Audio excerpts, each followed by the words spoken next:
மன்னார் மாவட்டத்தில் மக்களுடைய வாழ்க்கையை முற்றாக பாதிக்கக்கூடிய விதமாக, இயற்கைக்கு பெரும் பாதிப்பு ஏற்படுத்தக்கூடிய விதமாக காற்றாலை மின் உற்பத்தி வேலை திட்டம் ஒன்று முன்னெடுக்கப்பட்ட ஏற்பாடுகள் நடைபெற்று முடிந்திருக்கின்ற ஒரு சூழலிலே இந்த செயற்பாட்டை செய்ய வேண்டாம், அதனை நிறுத்த வேண்டும் என்று மக்கள் தொடர்ச்சியாக வலியுறுத்தி வந்த போதும் கூட மக்களுடைய கருத்துக்கள் கணக்கெடுக்கப்படாமல் அந்த காற்றாலையை நிறுவுவதற்குரிய வகையிலே அதனுடைய காற்றாடிகள் மன்னார் மாவட்டத்தை நோக்கி கொண்டு வரப்பட்ட நிலையில் மக்கள் அதை அறிந்து வீதிகளில் இறங்கி அதற்கு எதிராக போராட்டத்தை ஆரம்பித்திருக்கின்றார்கள்.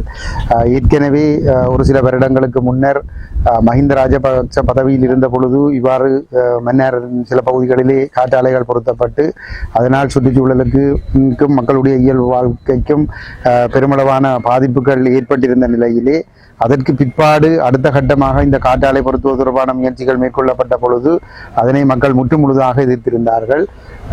இந்த ஜனாதிபதி தேர்தல் காலத்தில் அனுரகுமார திசாநாயக் அவர்கள் மன்னார் மாவட்டத்திற்கு வந்தபோது அவர் தன்னுடைய இந்த மக்களால் இந்த கருத்துக்கள் அவருடைய கவனத்திற்கு கொண்டு செல்லப்பட்ட நிலையிலே அவர் தன்னுடைய உரையிலே மக்களுக்கு பாதிப்பை ஏற்படுத்தக்கூடிய விதமான இந்த காற்றாலை திட்டம் மன்னாரிலே நடைமுறைப்படுத்தப்படாது என்று கூறியிருக்கின்றார்.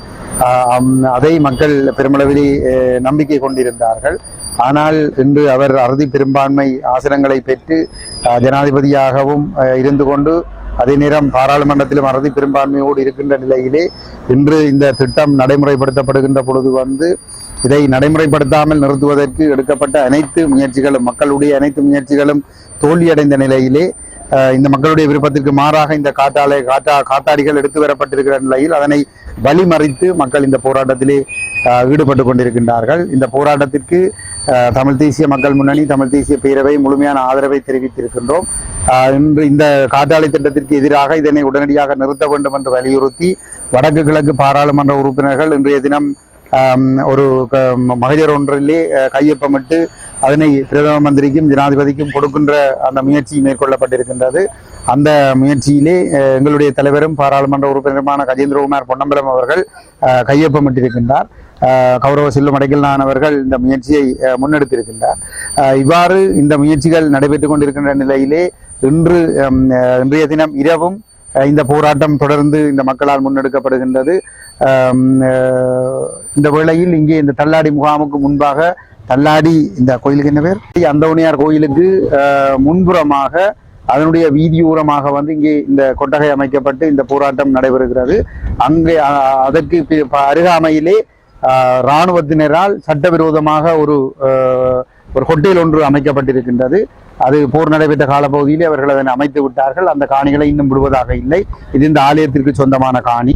இப்பொழுது இந்த போராட்டக்காரர்கள் அமைத்திருந்த இந்த கொட்டகையை அகற்ற வேண்டும் என்று போலீசார் பெரும் நெருக்கடிகளை கொடுத்திருக்கிறார்கள் இன்றைய தினம். ஆனாலும் இந்த போராட்டத்தில் ஈடுபட்டு கொண்டிருந்த சமய தலைவர்கள் மற்றும் மக்கள் அமைப்புகள் தெளிவாக சொல்லியிருக்கிறார்கள், இது ஆலயத்திற்கு சொந்தமான காணி. ஆகவே இது எங்களுக்கு உரித்தான இடத்திலே தான் நாங்கள் இருக்கிறோம் என்பதனை சொல்லி இருக்கின்றார்கள். உண்மையிலே இந்த மக்களுடைய நலன்களை பற்றி கருத்தில் கொள்வதற்கு அரசு தரப்பிலே யாரும் இல்லை என்பதைத்தான் இது எடுத்து காட்டுகிறது. இது மக்களுடைய இந்த மன்னார் தீவுக்குள்ளே மக்களுடைய இருப்பை பாதுகாப்பதற்கான ஒரு போராட்டம். அபிவிருத்தி தேவை, அதில் எந்த விதமான மாற்று கருத்துக்களும் இல்லை. அபிவிருத்தி தேவை என்பதற்காக முதலீட்டாளர்களுடைய நலன்களை மட்டும் கருத்திலே கொண்டு இங்கே வாழ்ந்து கொண்டிருக்கிற மக்களின் வாழ்க்கையை அளிக்கின்ற விதமான முயற்சிகள் இதற்கும் நாங்கள் உடந்தையாக இருக்க முடியாது. நாங்கள் நிச்சயமாக இந்த மக்களோடு இவர்களுடைய இந்த போராட்டத்துக்கு முழுமையாக ஆதரவாக நாங்கள் இருப்போம். இந்த போராட்டத்திற்கு பெருமளவான மக்கள் அணிதிரண்டு ஆதரவு தெரிவிக்க வேண்டும். இது தனியே மன்னார் மக்களுக்கான பிரச்சனை மட்டுமல்ல, தமிழ் தேசத்தின் மீது சிங்கள பௌத்த ஆட்சியாளர்கள் இவ்வாறுதான் அபிவிருத்தி என்ற போர்வையிலும் வேறு ஆக்கிரமிப்பு வடிவங்களிலும் எங்களுடைய தேசத்தை இல்லாமல் செய்கின்ற செயல்பாடுகளை, ஒரு கட்டாயப்பிசார் இனஅழிப்பு செயல்பாடுகளை முன்னெடுத்துக் கொண்டிருக்கின்றார்கள். ஆகவே இது மன்னாரை கடந்தும் தமிழர் தேசத்து மக்கள் இந்த போராட்டத்துக்கு ஆதரவு தெரிவிக்க வேண்டும். உண்மையிலே இன்றைய தினம் ஜனாதிபதிக்கு இந்த திட்டத்தை நிறுத்த வேண்டும் என்று கோரி பாராளுமன்ற உறுப்பினர்களால் எழுதப்பட்ட கடிதத்திலே வடக்கு கிழக்கை சேர்ந்த பாராளுமன்ற உறுப்பினர்கள், தமிழ் பாராளுமன்ற உறுப்பினர்களும், குறிப்பாக முஸ்லீம் பாராளுமன்ற உறுப்பினர்களும் கையொப்பமிட்டிருப்பது என்பது ஒரு வரவேற்கத்தக்க விடயம். ஆகவே ஒரு சமூகமாக வடகிழக்கு தமிழ் தேசத்திலே வாழுகின்ற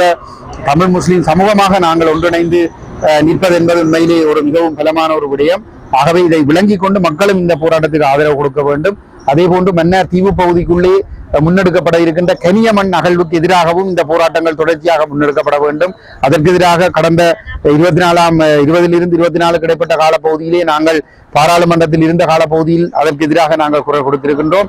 தொடர்ந்தும் எங்களுடைய தலைவர் அதற்கு எதிராக குரல் கொடுத்துக் கொண்டிருக்கின்றார். நாங்கள் இதற்கு முழுமையாக இந்த கனியமகள் நகழ்வு மன்னார் தீவு பகுதியை முற்றுமுழுதாக தமிழர்களிடம் இருந்து பறித்தெடுக்கின்ற ஒரு திட்டம். அதை நாங்கள் ஒருபொழுதும் அனுமதிக்க முடியாது. அந்த போராட்டத்திற்கு மன்னார் மக்கள் முன்னெடுக்கிற அந்த போராட்டத்திற்கும் நாங்கள் முழு அளவு ஆதரவை வழங்குவதற்கு தயாராக இருக்கிறோம்.